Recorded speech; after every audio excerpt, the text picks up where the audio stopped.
શું નામ તમારું? મોહમ્મદભાઈ. શું થતો હતો આ છોકરો? છોકરો શું કહેશો તમે પોલીસ પાસે ને સરકાર પાસે શું અપેક્ષા રાખો? મારે તેને ફાંસી સજા થઈ જોઈએ, એના કુટુંબને બી થઈ જોઈએ. એના ઘર પર બુલડોઝર વાગતો. કારણ ખબર છે તમને કોઈ? કશું કારણ ખબર. કોઈ કારણ નથી ખબર. નામ છે સાજિદ ગોરી. મેં પાદરાનો રહેવાસી છું અને જે મરી જનાર છે એ મારો ભાઈ છે, માસીનો છોકરો છે. મારો એક ડાબો હાથ હતો, મારો ભાઈ હતો. એને જે આરોપી છે એ આરોપીને કડક સજા થવી જોઈએ, એને ફાંસીની સજા થવી જોઈએ, એને ઊંડાણપૂર્વક તપાસ થવી જોઈએ, કાયદેસરની કાર્યવાહી થઈ જોઈએ. હર્ષ સંઘવી સાહેબને હું કહું છું કે એના ઘર પર જે રીતે લોકોના ઘરો પર બુલડોઝર ચડાયા છે એ રીતે એના ઘર પર બુલડોઝર ચડવો જોઈએ. કાયદેસરની કાર્યવાહી થવી જોઈએ, કોઈ બાકી ના રાખવું જોઈએ. કેમ કે અમારા પરિવારમાં લોકો રહી ગયા છે, એને નાના છોકરા બે છે મારા ભાઈના. એનો કોણ રહેશે? જવાબદાર કોણ રહેશે એનો?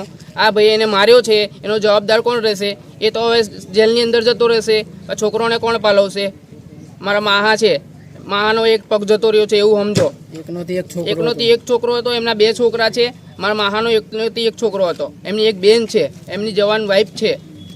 એ રીતે આ નરાધમને માથા ભારે નરાધમની સજા કાર્યવાહી થવી જોઈએ એની પર.